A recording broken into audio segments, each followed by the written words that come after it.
Welcome to the podcast that earned recognition first in 2019 and then again in 2020 as one of the best in the marketing research industry.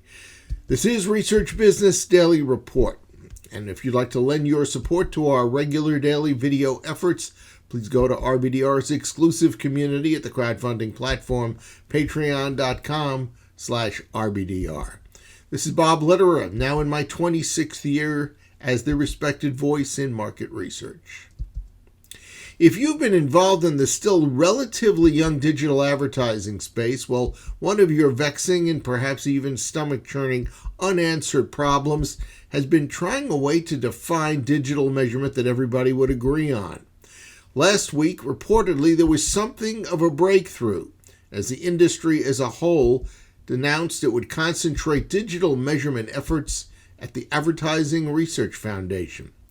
RBDR's friend and regular media research contributor Bill Harvey decided to deal with this subject, and we've got him for you today on today's RBDR. Bill? Today I'm going to try to quickly update everyone who might not be at the front line in this as to what the advertisers are doing to help the measurement of television and digital, which is a wonderful thing for the advertisers to get directly involved. Now, in parallel to that, also, I'm going to touch upon what the MRC is doing to try to create an accreditation standard for the measurement of ROI. Now, these two things both, of course, rely on such measurements as impressions. Like, what is an impression becomes fundamental to both of those things. Now, first of all, why did the advertisers get involved? It's because of frequency and the desire to make advertising a pleasurable experience for consumers. There has always been a thing, meaning since the beginning of digital, called frequency capping. And frequency capping allows you within one media silo to say, after this ID has seen 5 of my ads, stop. Well, that's fine, but if you're buying 10 different media silos, Facebook, Google, et cetera, and they're not sharing, interconnecting their information in any way, then you could cap each one of 10 at 5, and you could still get 50 frequency for your ad against this same poor person. So they're trying to fix that. And of course, the walled gardens, Facebook and Google, are the main problem because they don't intersperse their data with other people's ID graphs and to the same degree that most of the other media silos do. Hence, they're taking leadership in this. So both the MRC and the WFA, ANA, in their fine efforts, are now realizing that there's been some work that went before that the ARF has done for half a century, constantly rewriting and updating its media model. Now, it's called a media model, but it's really a model of what effect do the media have at various levels. What's the first thing that they do when they strike a consumer? First thing that happens is either the consumer is exposed or not. Nothing can happen if it doesn't take place. That's the so-called ad impression. In the ARF model, that's the third level. There are 8 levels in the latest model. The latest update was done between 1999 and 2003 and published in 2003. It's called the 2003 model. I suggest you take a look at it. Both the WFA, ANA, and the MRC are now taking a close look at it, and we're having a very useful public conversation about it. 2 people are playing a big role in this.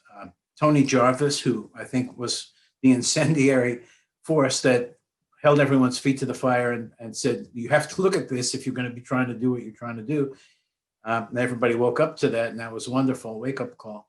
And Ed Papazian, who has always been the most studious and encyclopedic of the observers. And at the ad exposure level, the psychological, logical definition has always been opportunity to see, or in radio, hear, and even in TV, opportunity to see or hear. So what is the opportunity to see or hear? Well, it's someone in proximity to a device, TV or radio with eyes and ears open, meaning they're not sleeping, etc. That's what we're trying to get. There'll be a rethinking of that now, and I think that's a very good thing. Bill Harvey's complete explanation of what it means to establish ARF as the go-to location for digital advertising measurement is linked in the description box beneath today's video. Also there, a link to the ARF media model itself. It's a tool that will help advertising practitioners think constructively about the effects of advertising. That wraps up this edition of the Research Business Daily Report. As you know, the editorial goal of every one of our RBDRs is to present you with news, insights, and commentary you won't find anywhere else. And if you watch us with any regularity, you're going to quickly find that to be very, very true. And as your appreciation for what we are presenting grows, we hope that you'll consider becoming an RBDR Patreon supporter, as Group Solver did last week, late in the going, and we thank the agency for its vote of confidence. You can do the same, and what are you waiting for? Go to patreon.com/RBDR. Have a great research day. Please plan to join us again here tomorrow. We'll be waiting for you. And in these dangerous times, as I always say, please stay safe.